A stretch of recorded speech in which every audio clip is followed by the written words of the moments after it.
मैं हूं आपके साथ सचिन मेवाड़ और हम पढ़ रहे हैं मेडिएवल हिस्ट्री यानी कि मध्यकालीन भारत के इतिहास के बारे में। और आज जो हमारा टॉपिक चल रहा है वो चल रहा है भक्ति आंदोलन। ठीक है, किसके बारे में अध्ययन कर रहे हैं हम अध्ययन कर रहे हैं भक्ति आंदोलन के बारे में। ठीक है, किसके बारे में अध्ययन कर रहे हैं हम अध्ययन कर रहे हैं भक्ति आंदोलन के बारे में। ठीक है, भक्ति आंदोलन जो कि 7वीं और 8वीं शताब्दी के मध्य दक्षिण के भागों से निकल के उत्तर भारत की ओर आया था। द्रविड़ क्षेत्रों से, द्रविड़ का मतलब दक्षिण भारत के क्षेत्रों से निकल के आया। द्रविड़ क्षेत्रों से निकल के, किन क्षेत्रों से? द्रविड़ क्षेत्रों से निकल के। ठीक है, द्रविड़ क्षेत्रों से निकल के ये आया तमिलनाडु में। ठीक है, तमिलनाडु से ये गया महाराष्ट्र में और महाराष्ट्र से उत्तर भारत की ओर बढ़ता हुआ गुजरात आ गया। ठीक है, कहाँ गया? गुजरात आ गया। तो इस प्रकार से पूछ लिया जाता है कि भक्ति आंदोलन की शुरुआत कहाँ से हुई थी? तो दक्षिण से हुई थी, त्रिविड़ से हुई थी। ठीक है, अब देखिए कई बार ये पूछ लिया जाता है कि ये जो भक्ति आंदोलन की हम बात कर रहे हैं इस शब्द का उल्लेख कहाँ है, कहाँ मिला है, कहाँ जानकारी मिली है? ठीक है, तो भक्ति इसका जो उल्लेख मिला है वो श्वेतांबर, किसमें? इसका जो उल्लेख मिलता है वो श्वेतांबर उपनिषद में मिलता है। कहाँ मिलता है? इसका उल्लेख मिलता है श्वेतांबर उपनिषद में। फिर आपके मन में ये क्वेश्चन आएगा कि श्वेतांबर उपनिषद में इसका उल्लेख मिलता है तो व्याख्या क्या मिलती है? तो भक्ति जो है, जो भक्ति है इसकी जो विस्तृत व्याख्या की गई है वो कहाँ की गई है? भागवत गीता में की गई है। ठीक है, कहाँ पे की गई है? भागवत गीता में की गई है। इसकी जो विस्तृत व्याख्या की गई है वो कहाँ की गई है? तो इसकी जो विस्तृत व्याख्या है वो भागवत गीता में इसकी विस्तृत व्याख्या मिलती है। ठीक है, इसके बाद देखिए आप लोगों ने सुन रखा होगा, पहले छोटी क्लासों में सुन रखा होगा अलवार संत और नैनार संत। ठीक है, इनके द्वारा इनकी क्या की गई थी? शुरुआत की गई थी। अब देखिए जो संत वर्ग है, कौन सा? जो संत वर्ग है, कौन सा? अलवार संत।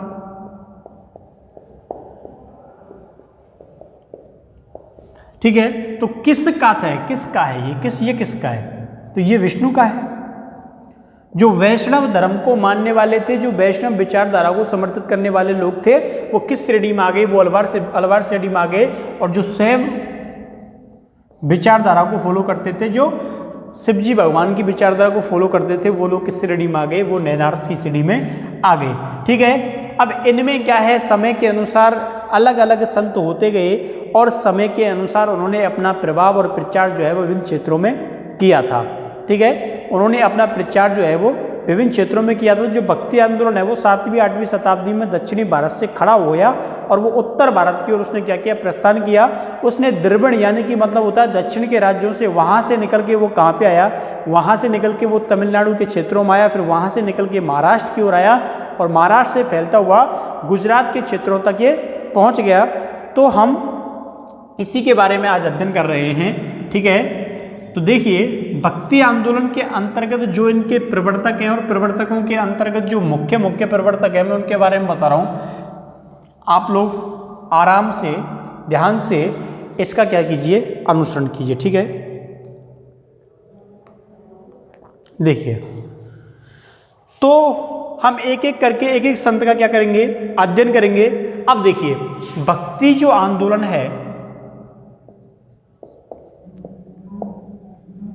भक्ति जो आंदोलन है, अब देखो किसी भी चीज का यानी कि उसका उद्देश्य क्या होता है? किसी भी चीज का उद्देश्य होता है मोक्ष प्राप्त करना। ठीक है, कोई इंसान कोई कर्म करता है क्योंकि वो जानता है कि कर्म के द्वारा मोक्ष की प्राप्ति होगी। अगर कर्म सिद्ध हो जाता है तो इसके डिवाइडेशन है, इसकी अलग अलग डिवाइडेशन है, ज्ञान, कर्म और भक्ति। ठीक है, किसके द्वारा? ज्ञान के द्वारा, किसके द्वारा? कर्म के द्वारा और किसके द्वारा? भक्ति के द्वारा। ठीक है, आप लोग सुनते हो कि ज्ञान प्राप्ति के बाद मोक्ष की प्राप्ति होती है, सुनते हो। उसके बाद कर्म के आधार पर माना गया है कि भाई कर्म के आधार पर जिसके जितने अच्छे कर्म होंगे उसको मोक्ष प्राप्त होगा। कर्म के आधार पर मोक्ष की बात की गई है और भक्ति के आधार पर भी मोक्ष की बात की गई है कि भक्ति करो तभी मोक्ष प्राप्त होगा। ये बात मानी गई है ना। तो ज्ञान, कर्म और भक्ति, कितने ज्ञान, कर्म और भक्ति ये क्या माने गए हैं?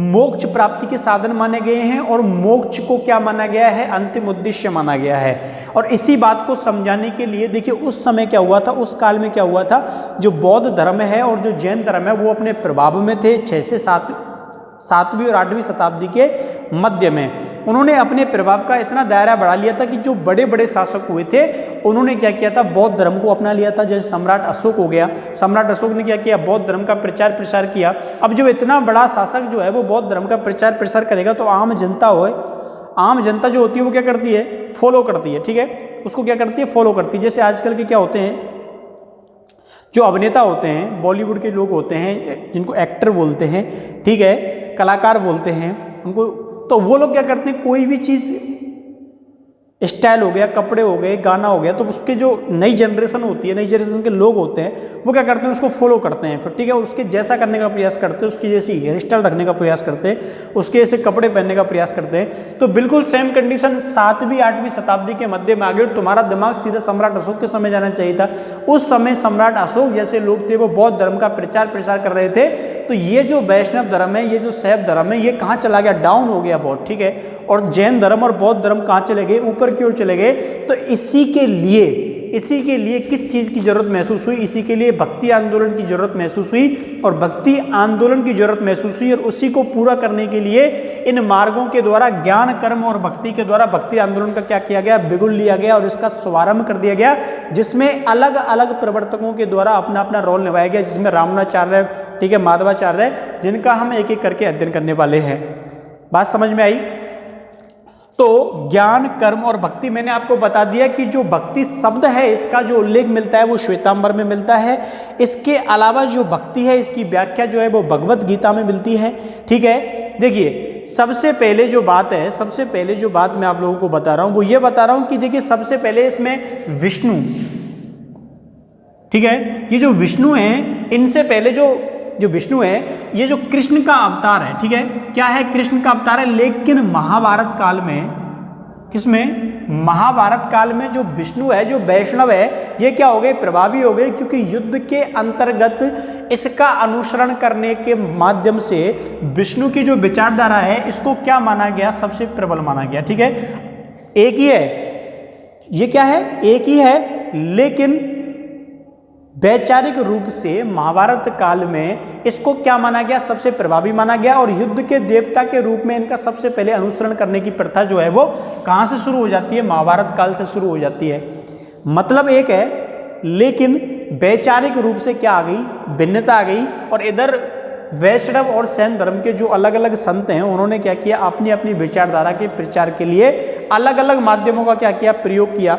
उसके बाद फिर इन्होंने द्वैतवाद, अद्वैतवाद, इनके अपने अपने पक्ष रखे, अपने अपने मत रखे। जो अलग अलग प्रवर्तक हुए वो उन्होंने इनके सहारे से अपने अपने धर्म की जो विचारधारा थी, अपने अपने पंथ की जो विचारधारा थी उसको क्या किया, फैलाने का प्रयास किया। ठीक है, अब देखिए इससे थोड़ा आगे चलते हैं, क्योंकि यहाँ तक जितना संभव था, जितनी चीज़ें उठ सकती थी वो हमने कवर करने का प्रयास किया।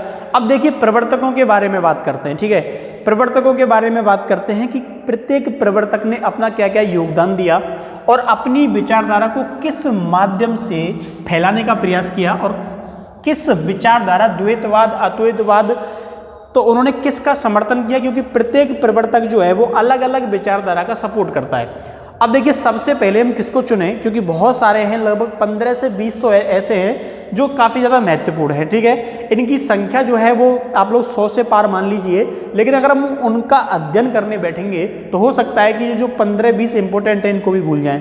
तो सबसे पहले हम अध्ययन करने वाले हैं, किसका अध्ययन करने वाले हैं, तो शंकराचार्य का करने वाले हैं। ठीक है, कई बार आपने टीवी पर शंकराचार्य के समर्थक लोगों को देख लिया होगा। ठीक है, किसका अध्ययन करने वाले हैं, शंकराचार्य का अध्ययन करने वाले हैं। समझना, क्योंकि भक्ति आंदोलन के जो भी प्रवर्तक हैं उनको तो हम सुन लेते हैं, लेकिन इनकी जो विचारधारा है, इनकी जो सोच है, उसको अक्सर करके नहीं समझ पाते। ठीक है, क्योंकि शंकराचार्य की विचारधारा को उसी के समय के लोग नहीं समझ पाए थे, तो आज तो समझना बहुत दुर्लभ बात है, क्योंकि अक्सर करके हम इनको एक ही मान लेते हैं। ठीक है, ये जो लोग, इन जितने भी प्रवर्तक हुए थे, इनके नाम सुनते हैं और सोचते हैं कि हिंदू धर्म के अंतर्गत ही सारी चीजें होंगी।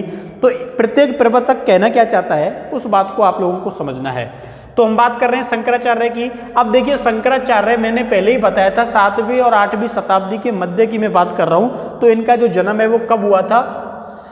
788 ईस्वी में इनका जन्म होता है। और इनका जो गांव है, गांव का नाम है कलादी। गांव का नाम क्या है? गांव का नाम है कलादी।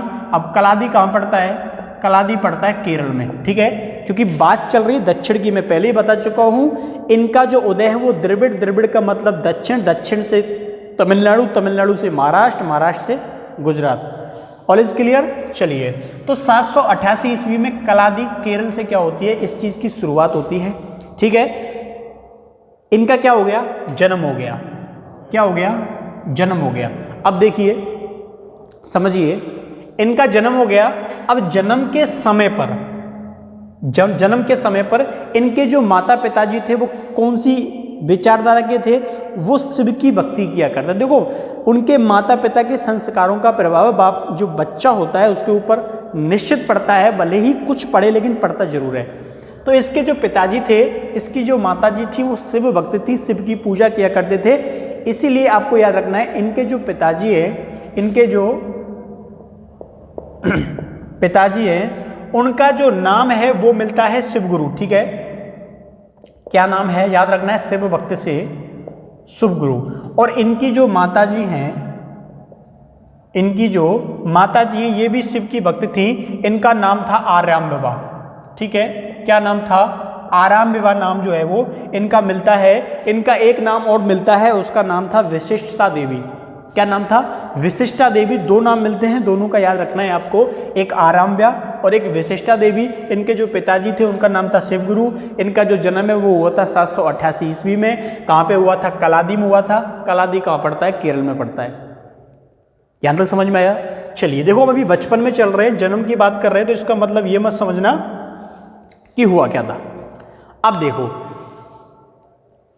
इनके जन्म के पश्चात, इनके जन्म के पश्चात जब तक ये सांसारिक मोहमाया में जकड़ पाते, उसमें फंस पाते, देखो, इनके द्वारा जो उपाधि धारण की गई, ठीक है, इनके द्वारा जो उपाधि धारण की गई वो धारण की गई परमहंस। ठीक है, कौन सी उपाधि धारण की गई? परमहंस की धारण की गई। और एक और इनको कहा गया, वो क्या कहा गया? प्रच्छन्न बौद्ध कहा गया या कपट बौद्ध कहा गया। अब क्यों कहा गया? तो प्रत्येक उपाधि जो होती है उसका कुछ ना कुछ मतलब होता है। ठीक है, ऐसे ही किताबें नहीं भर दी गई कि इनमें नाम लिख लिख के भर दिया गया हो। तो इसकी जो उपाधि है वो प्रच्छन्न बौद्ध मिलती है। देखिए, इन्होंने क्या किया था? बौद्ध धर्म की आलोचना की थी। क्या की थी? बौद्ध धर्म की आलोचना की थी। लेकिन इन्होंने जो महायान शाखा है उसका बुराई नहीं किया। ठीक है, क्या नहीं किया? जो बौद्धों की जो महायान शाखा है, इस महायान शाखा का इन्होंने कोई बुराई नहीं किया, उसके बारे में कुछ नहीं कहा गया। तो लोगों ने क्या कहा? इनको प्रच्छन्न बौद्ध कहा, क्योंकि ये महायान जो शाखा थी उससे क्या थे? प्रभावित थे। बात समझ में आई? बौद्धों की जो महायान शाखा है इससे क्या थे? ये प्रभावित थे, इसलिए इनको क्या कहा गया? प्रच्छन्न बौद्ध कहा गया या कपट बौद्ध कहा गया। याद रखना है। ठीक है, चलिए, इससे थोड़ा आगे चलते हैं। उपाधि परमहंस, प्रच्छन्न बौद्ध, कपट बौद्ध, महायान शाखा से क्या थे? ये प्रभावित थे। इसके पश्चात आगे देखते हैं। इसके पश्चात हुआ क्या था? इन्होंने मात्र 8 वर्ष की उम्र में, मात्र 8 वर्ष की उम्र में अपने घर को त्याग दिया। क्या कर दिया? त्याग दिया। ठीक है, मात्र 8 वर्ष की उम्र में घर को त्याग दिया। ठीक है, केवल 8 वर्ष की उम्र में आप लोग अनुमान लगा सकते हो 8 वर्ष कितने होते हैं। ठीक है, आपको मालूम भी होगा कि 8 वर्ष का बच्चा जो होता है वो कितना परिपक्व होता है या कितना बड़ा होता है। तो 8 वर्ष की उम्र में इनके द्वारा जो है वो घर को त्याग दिया गया और एक घर से चले जाते हैं और नर्मदा के तट पर, किसके तट पर? और नर्मदा के तट पर इन्होंने, नर्मदा के तट पर इन्होंने अपना जो गुरु बनाया था, उस गुरु का नाम क्या था? गोविंद था। क्या नाम था? गोविंद था। बताओ क्या था? गोविंद था, गोविंद योगी। ठीक है, गोविंद योगी। गोविंद योगी इनके गुरु का नाम था, जो कहाँ पे? नर्मदा नदी के तट पर मात्र 8 वर्ष की अल्पायु में इन्होंने घर का त्याग कर दिया। परमहंस की उपाधि, प्रचंड बौद्ध की उपाधि, माताजी का नाम आर्याम्बा, कपट बौद्ध इनको कहा गया है। पिताजी का नाम शिवगुरु, 788 ईस्वी में जन्म, कलादी केरल में। यहाँ तक सब कुछ क्लियर? ठीक है, तो नर्मदा नदी के तट पर गोविंद योगी जो है उनको इन्होंने क्या बनाया? अपना गुरु बनाया। ठीक है, अब देखिए मैंने यहाँ पे एक उपाधि बताई थी, लेकिन इसके बारे में कुछ बोला नहीं था, तो आपको याद रखना है गोविंद योगी के द्वारा ही इनको ये जो परमहंस की उपाधि है वो दी गई थी। नोट कर लेना, लिख लेना, सजा के, अंडरलाइन करके। ठीक है, ऑल इज क्लियर? यहाँ तक बिल्कुल समझ आ गया होगा। तो नर्मदा के तट पर गोविंद योगी को इन्होंने गुरु बनाया, और इन्होंने ही इनको कौन सी उपाधि दी थी? इन्होंने ही इनको जो उपाधि दी थी, परमहंस की उपाधि, इनसे ही इन्होंने क्या की थी? प्राप्त की थी। ठीक है, इसके बाद इनके द्वारा जो धार्मिक ग्रंथ हैं, इनके द्वारा क्या किया गया? धार्मिक ग्रंथों का क्या किया गया? अध्ययन किया गया। और अध्ययन करने का मतलब ये नहीं होता कि जैसे तुम लोग करते हो फिर उसको 15 दिन बाद भूल जाते हो।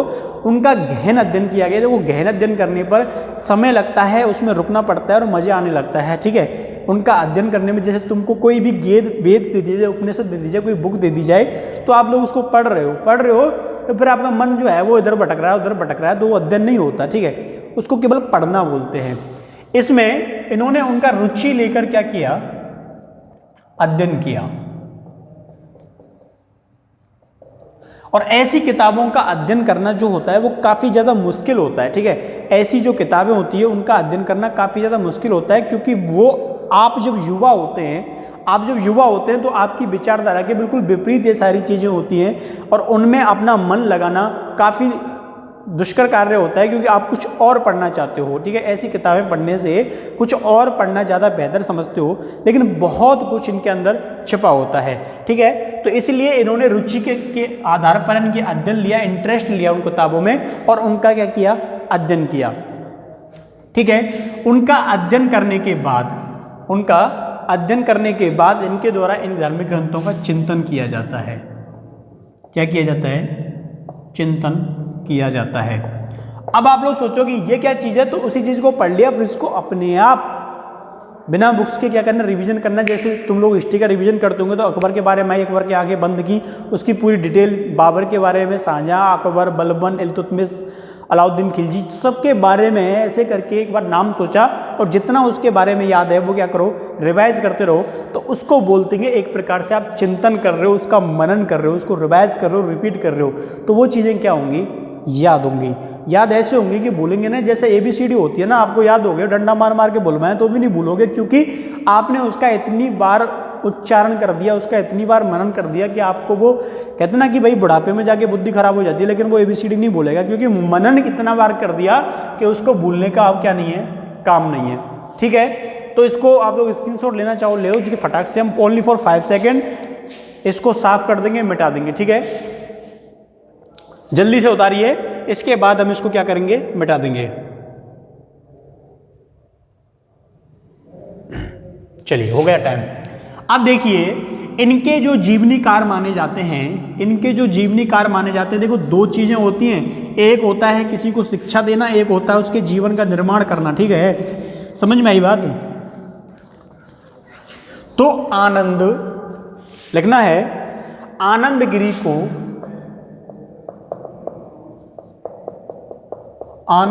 को इनका जीवनीकार माना गया। ठीक है,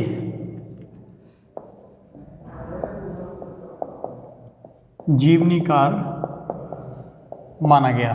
ठीक है, यहां पे लिखना है, किसका नाम लिखना है? आनंद गिरी का लिखना है। तो क्या माना गया इनको? इनका जीवनीकार माना गया है।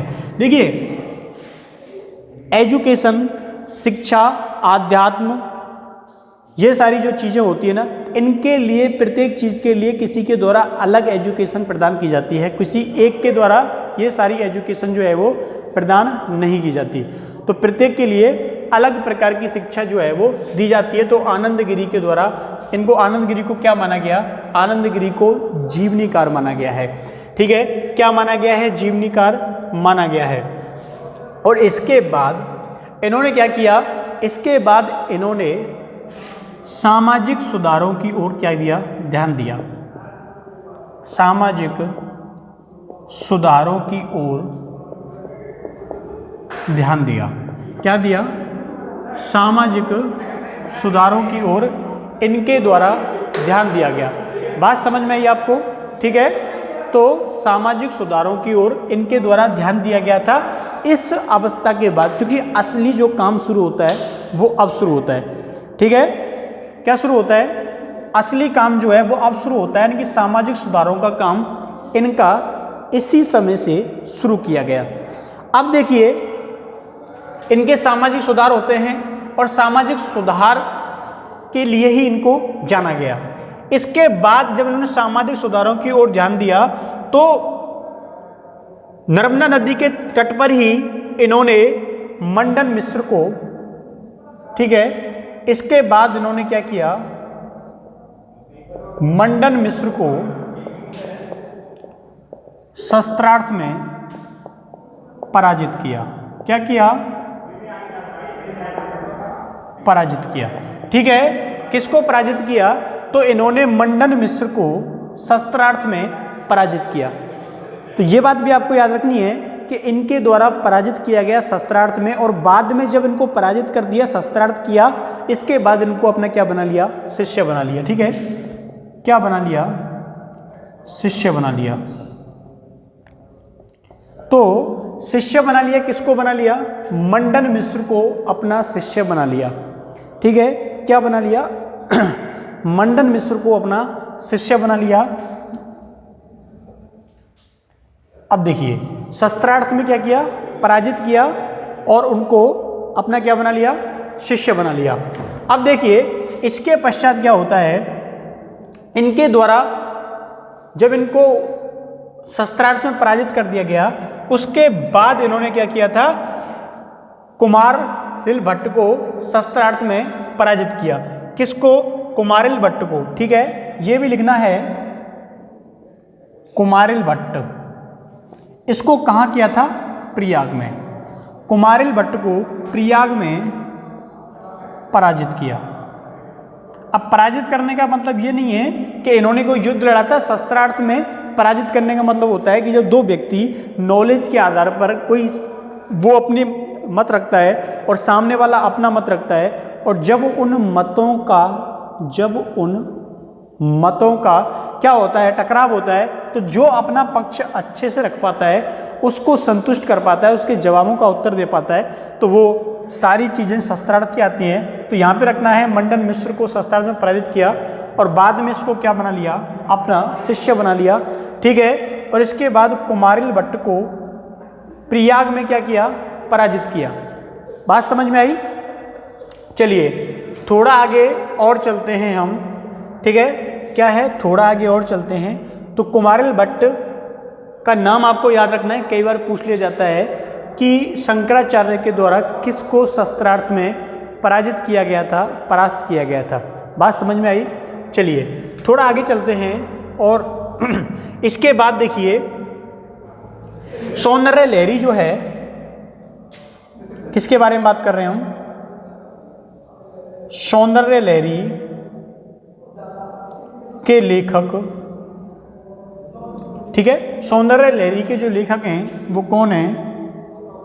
शंकराचार्य हैं। ठीक है, सौंदर्य लहरी जो है उसके जो लेखक हैं वो कौन हैं? शंकराचार्य हैं। बात समझ में आई आपको? सौंदर्य लहरी जो है उसके जो लेखक हैं वो कौन है?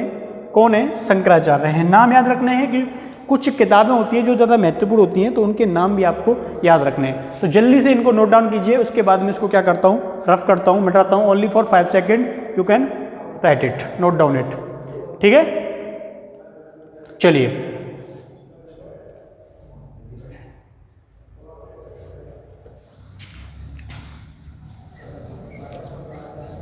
अब आगे देखिए,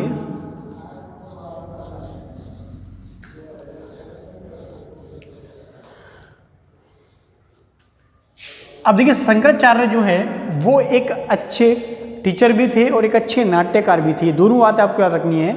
एक अच्छे, ये क्या भी थे, अभी हिंदी में लिख लेना अध्यापक, ठीक है, या फिर लिख लेना शिक्षक, और एक अच्छे नाट्यकार भी थे, नाट्यकार भी थे, ठीक है, क्या थे, एक नाट्यकार भी थे, एक अच्छे शिक्षक भी थे, ठीक है। इसके बाद इनके द्वारा क्या किया गया, इनके द्वारा धर्म की स्थापना के लिए, एकता की स्थापना के लिए किसकी स्थापना की गई थी, आप लोगों को मालूम होगा कि इनके द्वारा,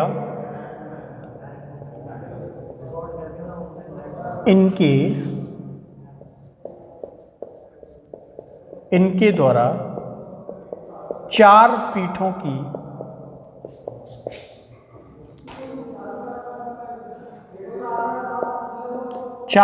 की क्या की गई, स्थापना की गई। बात समझ में आई? तो इनके द्वारा क्या किया गया, 4 पीठों की स्थापना जो है वो की गई थी। अब कौन कौन से नाम देखिए, आप लोग सभी जानते हैं। देखिए केदारनाथ में, कहाँ पे, केदारनाथ में। नंबर 2 की बात करते हैं पुरी में, ठीक है। नंबर 3 की बात करते हैं मैसूर में, और चौथा आप लोगों ने सुनी रखा है, कौन सा है, द्वारका, ठीक है। तो इनके द्वारा 4 पीठों की क्या की गई, स्थापना की गई। कहाँ पे की गई, केदारनाथ में की गई, पुरी में की गई, मैसूर में की गई, और द्वारका में की गई। किन किन जगह पे की गई, चारों स्थानों के नाम आपको ध्यान है, केदारनाथ में, पुरी में, मैसूर में, द्वारका में, ठीक है। तो केदारनाथ, पुरी, मैसूर और द्वारका, बात समझ में आई आपको? तो इनके द्वारा स्थापना है जो की जाती है, तो आपको ध्यान रखना है इनका भी। इसके अलावा इन्होंने पंचायतन पूजा भी क्या की थी, प्रारंभ की थी। पंचायतन पूजा प्रारंभ की गई। इनके द्वारा कौन सी पूजा प्रारंभ की गई थी, तो इनके द्वारा पंचायतन पूजा जो है वो प्रारंभ की गई थी। जल्दी से उतारो इसको, फिर मिटाते हैं, ठीक है। पंचायतन पूजा जो है वो इनके द्वारा शुरू की गई थी। इसका मतलब तो आप लोग जानते होंगे ना पंचायत पूजा क्या होती है। इसमें जो शिव जी होते हैं ना, आप लोग देखते हो ना, मंदिर होती है, मंदिर में शिव जी की जो मूर्ति होती है वो मेन मूर्ति होती है, उसके बाद गणेश जी की मूर्ति होती है। तो ऐसे ऐसे करके छोटे छोटे जो होते हैं उनकी मूर्ति बनी होती है। तो पंचायतन पूजा का मतलब होता है इसमें जो शिव जी होते हैं वो मुख्य देवता होते हैं, और इसके बाद गणेश जी की मूर्ति बनी होती है उसमें, और एक वो होता है ना बैल, उसको क्या बोलते हैं, नंदी बोलते हैं, ठीक है, उसकी भी सामने ऐसे करके लगी होती है। और इसके अलावा छोटे छोटे और देवताओं का क्या होता है, ये मूर्तियाँ होती हैं। तो पंचायतन पूजा का क्या किया गया, प्रारंभ किया गया, ठीक है। चलिए मिटाएं इसको।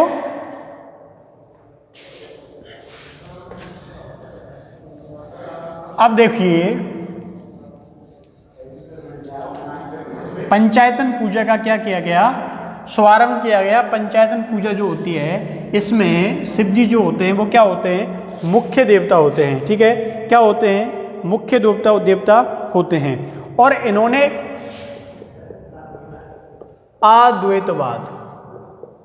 अद्वैतवाद का क्या किया, प्रतिपादन किया। क्या किया गया, अद्वैतवाद जो है उसका क्या किया गया, प्रतिपादन किया गया। इसका मतलब क्या है, इसका मतलब क्या है, इसके अंतर्गत किस बात की बात की गई है कि इसमें जो आत्मा और जो ब्रह्म है, ठीक है, क्या है, आत्मा और जो ब्रह्म है इसमें क्या है, कोई अंतर नहीं माना गया, ठीक है। आत्मा और जो ब्रह्म है इसके में क्या है, कोई अंतर नहीं माना गया है। आत्मा और ब्रह्म के अंदर कोई अंतर नहीं माना गया। कहते हैं ना, आप लोग सुनते हो कि आत्मा ही परमात्मा है, सुनते हो ना कई बार कि आत्मा ही क्या है, परमात्मा है।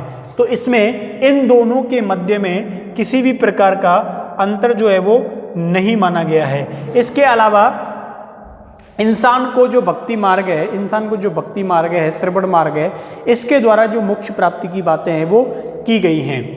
मोक्ष प्राप्ति की बातें जो है वो की गई है, लेकिन इनका जो माध्यम था वो इतना ज़्यादा कठिन था कि वो उस समय इतना लोकप्रिय नहीं हो पाया। इनका जो माध्यम था वो अपने समय पर ज़्यादा लोकप्रिय नहीं हो पाया। ठीक है, लिख लेना, इनका भक्ति का माध्यम कठिन होने के कारण लोकप्रिय नहीं हो पाया। ठीक है, क्या नहीं हो पाया? लोकप्रिय नहीं हो पाया। क्या नहीं हो पाया? माध्यम। बात समझ में आई आपको? तो ये बात आपको ध्यान रखनी है कि ये सारी चीज़ें जरूरी हैं। तो हम एक एक करके इनका अध्ययन करेंगे और उम्मीद है आज का जो लेक्चर है वो आपको अच्छी से समझ में आया होगा। इससे संबंधित अगर कोई भी सवाल आपको पूछना है तो आप लोग कमेंट्स करके मुझे बता सकते हैं। तो मिलते हैं कल यानी कि नेक्स्ट वीडियो में। तब तक के लिए थैंक यू, धन्यवाद, बाय बाय।